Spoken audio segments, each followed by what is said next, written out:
അലസത നമ്മുടെ ജീവിതത്തെയും മനസ്സിനെയും ശരീരത്തെയും തകർക്കുന്ന സ്വഭാവമാണ്. ഒരു കാര്യത്തിന് തുടക്കം കുറിക്കുമ്പോൾ നാളെയാവട്ടെ എന്നത് നാളെയാകുമ്പോഴേക്കും പിന്നെയും നാളെയാകട്ടെ എന്ന് തുടങ്ങി നാളെ നാളെ എന്നുള്ളത് നീളെ നീളെ എന്നായി മാറുന്നു. ഇതുപോലെ നാളെ നാളെ എന്ന് പറഞ്ഞ് നാം തള്ളിക്കളഞ്ഞ ദിനങ്ങളുടെ പട്ടിക ഒന്ന് മറിച്ചു നോക്കണം. എന്നിട്ടൊന്ന് ചിന്തിച്ചു നോക്കൂ, നമ്മുടെ ജീവിതത്തിൽ നാം എത്ര നിമിഷങ്ങളും എത്ര ദിവസങ്ങളും എത്രയെത്ര വർഷങ്ങളുമാണ് പാഴാക്കിക്കളഞ്ഞത്. ഈ സുന്ദരമായ പ്രപഞ്ചത്തിൽ കുറച്ചു നാൾ മാത്രം ജീവിക്കുന്ന നാം നമുക്ക് ലഭിച്ച ഓരോ സമയവും മനോഹരമാക്കി ഓർമ്മകളുടെ പുസ്തകത്താളുകളിൽ അടയാളപ്പെടുത്തണം. എപ്പോഴെങ്കിലും കടന്നുപോയ ജീവിത നിമിഷങ്ങളുടെ ആ താളുകളിലേക്ക് ഒന്ന് തിരിഞ്ഞു നോക്കുമ്പോൾ ഒരു വലിയ അത്ഭുതം തന്നെ നമുക്ക് തോന്നിയേക്കാം. നിമിഷങ്ങൾ കടന്നു പോയിക്കൊണ്ടേയിരിക്കും, ഒരിക്കലും നമ്മെ കാത്തിരിക്കില്ലെന്ന സത്യം നാം ഓർത്തുകൊണ്ടേയിരിക്കുക. അലസതയില്ലാത്ത മനസ്സുകൾക്ക് ഉയരങ്ങളിലെത്താൻ എളുപ്പം സാധിക്കും. മടികൊണ്ടല്ല ജീവിതത്തെ നേരിടേണ്ടത്, യഥാർത്ഥമായ വിശ്വാസവും നേടിയെടുക്കുമെന്ന ഉറപ്പോടുകൂടിയും ജീവിത പടവുകൾ കയറണം. ഓരോ നിമിഷങ്ങളും പാഴാക്കാതിരിക്കുക. സൗഹൃദം നമ്മുടെ ജീവിതത്തിലെ ഏറ്റവും വലിയ മുതൽക്കൂട്ടാണ്. നേർവഴിയിലൂടെയുള്ള ബന്ധങ്ങളാണ് നമുക്ക് എന്നും ആവശ്യം. സൗഹൃദങ്ങൾ എന്നും നമ്മുടെ ഊന്നുവടി തന്നെയാണ്. ഒന്ന് തളർന്നു പോയാൽ ബന്ധുജനങ്ങളോ സ്വന്തക്കാരോ ഓടിയെത്തുന്നതിനു പകരം ആദ്യം ഒരു കൈത്താങ്ങായി അടുത്തെത്തുന്നത് ചങ്കുപോലെ കൂടെ നിൽക്കുന്ന കൂട്ടുകാർ തന്നെയായിരിക്കും. അതാണ് സൗഹൃദം. എത്ര പിണങ്ങിയാലും ചെറിയ ഒരു ആലിംഗനം കൊണ്ട് തകർന്നടിയുന്നതാണ് സൗഹൃദങ്ങളിലെ പരിഭവങ്ങൾ. അല്ലെങ്കിൽ ക്ഷമിക്കണം എന്ന വാക്കിൽ ഉരുകി അലിയുന്നതാണ് ചങ്കിനോടുള്ള പിണക്കങ്ങൾ. അതാണ് സൗഹൃദം. എന്നും കാണുന്ന സുഹൃത്തിനെ ഒന്ന് കണ്ടില്ലെങ്കിൽ, എന്നും വിളിക്കാറുള്ള ചങ്ക് ഒരു ദിവസം ഒന്ന് വിളിച്ചില്ലെങ്കിൽ കരള് പിടഞ്ഞ് ഓടി അരികിലെത്തുന്ന ചങ്കുകളുണ്ടല്ലോ, അവരിലാണ് യഥാർത്ഥ സൗഹൃദം. സ്വന്തം സഹോദരനുമപ്പുറം എന്തും തുറന്നു പറയാനും എന്തും തുറന്നു കേൾക്കാനും തുറന്ന ഹൃദയമുള്ള കൂടെ പിറക്കാതെ പോയ കൂടെപ്പിറപ്പിൻ്റെ പേരാണ് സൗഹൃദം. നേരിൻ്റെ ബന്ധങ്ങളെ ഊട്ടിയുറപ്പിക്കാനും സ്നേഹ സൗഹൃദ സാഹോദര്യങ്ങളെ ചേർത്ത് നിർത്താനും നമുക്ക് കഴിഞ്ഞാൽ നാം സമ്പന്നരാണ്, പണത്തിനേക്കാളും മൂല്യമുള്ള സമ്പന്നർ.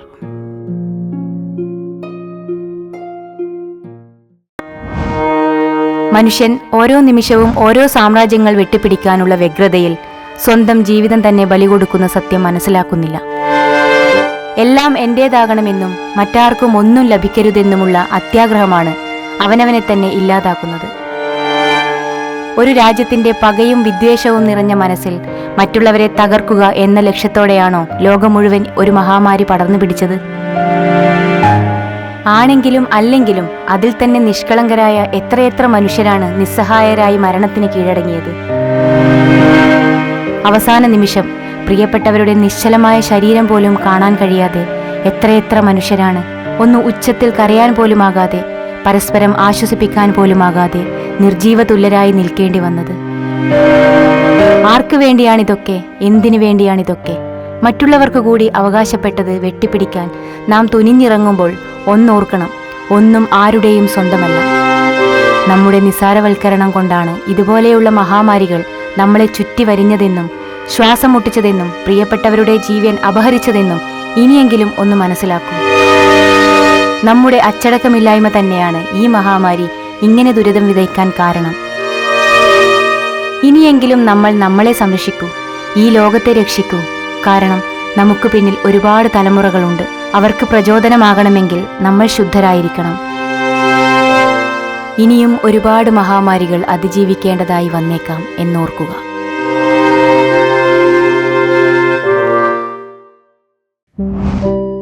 ശാന്തമായി ഒഴുകുകയാണെങ്കിൽ നമ്മുടെയൊക്കെ ജീവിതത്തിൽ സങ്കടങ്ങൾ ഒഴുകി വരില്ല. നനച്ചിരിക്കാതെ പെയ്തൊഴുകുന്ന സങ്കടങ്ങളെ ഫലപ്രദമായി നേരിടാൻ കഴിയാതെ വരുന്നതാണ് ഏറ്റവും വലിയ പരാജയം. കരുതലോടെ ചേർത്ത് പിടിക്കാൻ നല്ല സ്നേഹബന്ധങ്ങൾ ഉണ്ടെങ്കിൽ തീരാവുന്ന ഒരുപാട് സങ്കടങ്ങളുണ്ട് ഓരോ വ്യക്തിയുടെയും ജീവിതത്തിൽ. മറ്റുള്ളവർ അവരുടെ വ്യത്യസ്തമായ കാഴ്ചപ്പാടിലൂടെയാണ് നമ്മളോട് സംസാരിക്കുന്നത് എന്ന ലളിതമായ വസ്തുത മനസ്സിലാക്കിയാൽ പല ബന്ധങ്ങളെയും ചേർത്തിണക്കി കൊണ്ടുപോകാനാകും. ബന്ധങ്ങൾ ഉണ്ടാകേണ്ടത് ഹൃദയത്തിൽ നിന്നാണ്, അല്ലാതെ വാക്കുകളിൽ നിന്നല്ല. പിണക്കങ്ങൾ വാക്കുകളാൽ തടയണികെട്ടി നിർത്തുക, അത് ഹൃദയത്തിലേക്ക് ഒഴുകാൻ സമ്മതിക്കരുത്.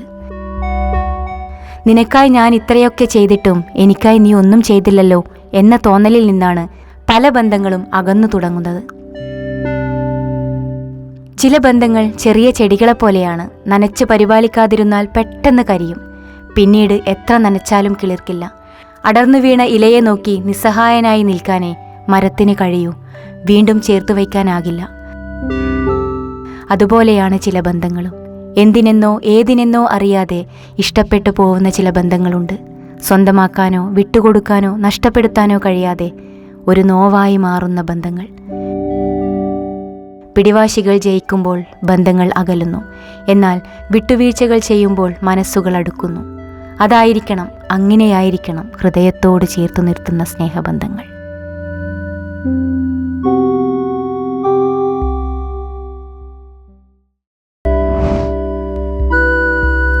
മറവികളും ഓർമ്മകളും നമ്മുടെ ജീവിതത്തിലെ ഔഷധങ്ങളാണ്. ആപത്തുകൾ വരുത്തിവെക്കുന്ന വികാര വിചാരങ്ങളെയും കയ്യിലുള്ളതും കയ്യെത്തും ദൂരത്ത് ഉണ്ടായത് പാഴായിപ്പോയല്ലോ എന്ന നഷ്ടബോധത്തെയും ജീവന് തുല്യം സ്നേഹിച്ചവർ തിരിഞ്ഞു നടന്നപ്പോൾ ഉണ്ടായ പ്രത്യാഘാതത്തെയും രക്തബന്ധങ്ങളുടെ വേർപാടുകളിൽ നിന്നുണ്ടാകുന്ന വേദനകൾ അകറ്റുവാനും കഴിയുന്ന ഔഷധമാണ് മറവി. മറിച്ച് നിങ്ങൾക്കു വേണ്ടി നിസ്വാർത്ഥമായി നേരം കണ്ടെത്തിയവരെയും നിങ്ങൾ ഒറ്റപ്പെട്ട സമയത്ത് ഓടി വന്നു ചേർന്നവരെയും പരിഭവങ്ങൾ ഉണ്ടായിട്ടും പിണങ്ങിപ്പോകാതിരുന്നവരെയും തളർന്നു വീഴാറായപ്പോൾ താങ്ങായി നിന്നവരെയും കാലിടറിയപ്പോൾ കൈ പിടിച്ചവരെയും മറുപടി ഉണ്ടാവില്ല എന്നറിഞ്ഞിട്ടും എന്നും നിങ്ങളുടെ അടുത്ത് വന്ന് മിണ്ടുന്നവരെയും തിരിച്ചറിയാനുള്ള ഔഷധമാണ് ഓർമ്മകൾ. നാം മറക്കേണ്ട കാര്യങ്ങൾ മറക്കുക തന്നെ വേണം. ഓർക്കേണ്ട കാര്യങ്ങൾ ഓർക്കുക തന്നെ വേണം. ഇത് ഒരു ഓർമ്മപ്പെടുത്തലാണ്.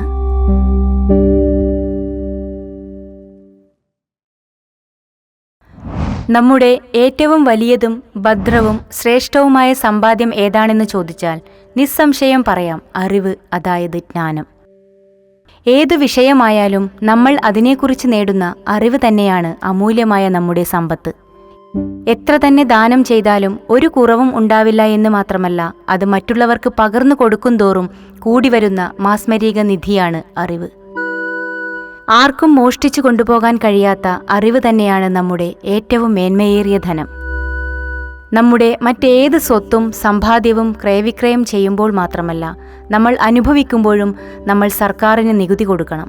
ഭൂനികുതി, കെട്ടിട നികുതി, തൊഴിൽ നികുതി, റോഡ് നികുതി, വാഹന നികുതി, വരുമാന നികുതി. എന്തിന്? നമ്മൾ അനുഭവിക്കുന്ന വിനോദത്തിനും കെട്ടണം വിനോദ നികുതി. എന്നാൽ മറ്റുള്ളവരോട് നമ്മൾ പറയാതെ ബോധ്യപ്പെടുത്താതെ ആർക്കും അളവ് തിട്ടപ്പെടുത്താനാവാത്ത മഹത്തായ സ്വത്താണ് അറിവ്.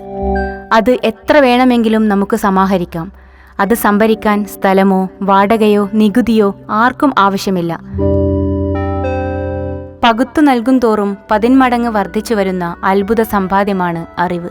അതിനാൽ അറിവ് നേടാൻ കിട്ടുന്ന ഒരവസരവും ജീവിതത്തിൽ നഷ്ടപ്പെടുത്താതിരിക്കുക. വിദ്യാധനം സർവധനാൽ പ്രധാനം.